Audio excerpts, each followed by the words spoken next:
Ibnu Al-Qayyim juga menyebutkan hikmahnya dari penciptaan iblis ialah bahawa iblis adalah satu manifestasi dari kuasa Allah Subhanahu Wa Taala. Dari situ kita dapat melihat kepada ciptaan-ciptaan Allah, semua jenis entiti, kesempurnaan ciptaan Allah. Dia mempunyai yang terbaik dari yang terbaik. Dia mempunyai malaikat, dia mempunyai Jibril alaihissalam.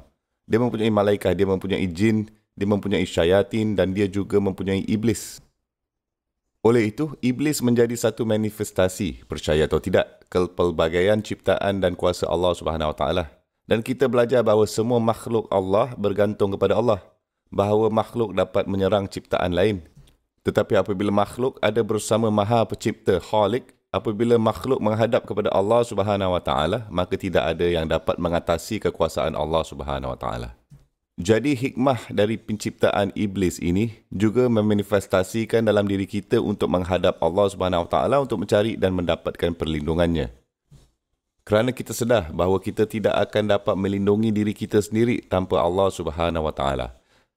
Sekarang satu perkara lain di sini juga, apa perbezaannya antara syaitan dan iblis? Sebenarnya, istilah syaitan lebih luas dan syaitan berasal dari syaitan dan syaitan bermaksud semua orang yang menyebabkan anda sesat jauh.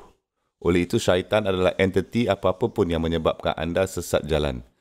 Mana-mana entiti yang menjadi pemimpin kejahatan dan mana-mana entiti yang menjadi seseorang yang memujuk orang lain untuk pergi jauh dari siratal mustaqim, jalan yang lurus. Dan dalam Al-Quran kita belajar bahawa syaitan bukan hanya istilah untuk pengikut iblis dari kalangan jin. Ada juga syayatin wal insi wal jin. Syayatin dari kalangan manusia dan syayatin dari kalangan jin. Jadi istilah syaitan juga boleh dipakai untuk manusia dan juga kalangan jin. Sudah tentu majoriti syayatin adalah dari kalangan jin. Sekarang dengan cara saya mengatakan ini dalam kuliah sebelumnya yang saya berikan, bukan setiap jin adalah syayatin. Jin adalah ciptaan seperti kita dan ada jin muslim, ada jin yang soleh, ada jin yang baik, jin yang menyembah dan ada juga jin yang jahat. Dan jin yang jahat ini disebutkan syayatin. Tetapi ada juga syayatin di kalangan manusia juga. Dalam hadis sahih Muslim, Nabi kita SAW mengatakan bahawa ke arah akhir zaman, orang akan datang, du'atun ala abwabi jahannam. Mereka adalah da'i, memanggil tetapi tidak kepada Allah. Ala abwabi jahannam. Mereka memanggil tetapi kepada jahannam. Dan beliau mengatakan bahawa syayatin fi suratil insan. Mereka adalah syayatin dari kalangan manusia. Hadis secara literal memanggil mereka. Ini adalah manusia, mereka adalah manusia syayatin. Bahawa ini adalah orang-orang. Mereka adalah dari darah daging kita sendiri. Tetapi mereka setaraf syayatin di kalangan manusia. Okey, sekarang orang-orang ini, mereka sepanjang hidupnya didedikasikan untuk fitnah dan fasad.